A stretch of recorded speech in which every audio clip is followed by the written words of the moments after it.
How's it going, guys? Tyrant here, and I just finished watching the latest episode of Black Clover, and so now we have to look for the traitor, right? So it was kind of revealed, but not in the sense that they gave you a red herring. That's what it is, a red herring. So they pinpointed the purple orca leader captain, and all he had to do was show his mind, because of the mind reader dude, but he didn't want to. So what ended up happening was he tried to run, and the reason he ran was because of his dark dealings, not actually 100% with the Eye of the Midnight Sun or whatever they're called, but more of his like devilish things that he's been doing. And we find out later that there is a true traitor who's been using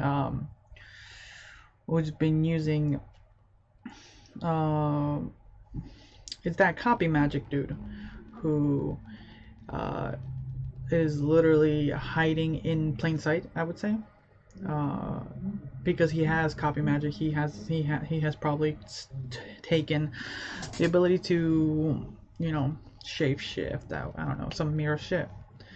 But I like this episode because it featured some interesting magic. It had the purple orca's translucent magic, made him transparent, and also like you couldn't hurt him. That was kind of interesting.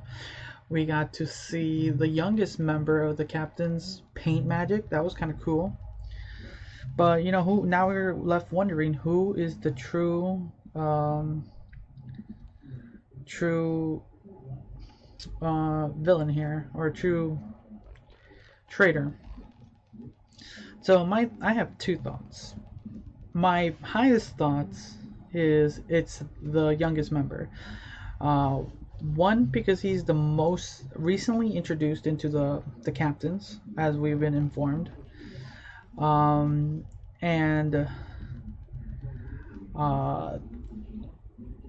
he's kind of the least, just kind of there.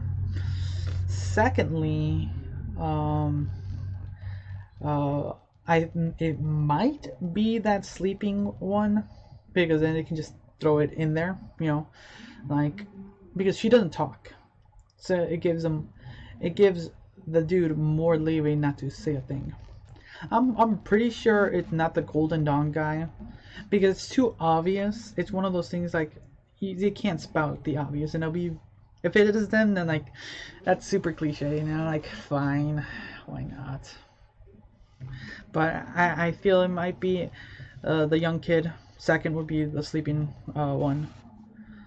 But thanks to Asta, they were able to catch the purple orca dude, but it wasn't really the main guy. So another thing about this episode was interesting is we got to see actually a little bit of Yami's past and his relationship with the current Wizard King and things along the nature. So that was kind of cool. I like that.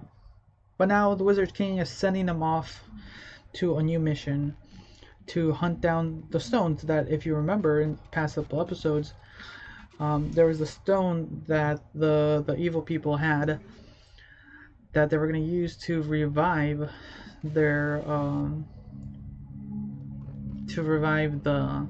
their leader and stuff. So, and we know Asta has one of them. And now we're just gonna have to wait and see what will occur, because apparently this place they're gonna be heading to is way harder than the than the dungeon that they encountered the first time. And the Wizard King briefly mentioned that the dungeon they encountered were kind of like for beginners, and it was pretty intense dungeon still. This was like expert plus, so it's gonna be interesting to watch that. But yeah, that's kind of my thoughts on this episode. It was really fun. It gave me more questions than answers, so I'm really looking forward to seeing this. Honestly, I could look it up, or I could read the manga to kind of see into, but I've been enjoying the show a little too much to really like just say my thoughts. I want to give the show the benefit of the doubt, not spoil it for myself. So thanks again for watching. Until next time, see you.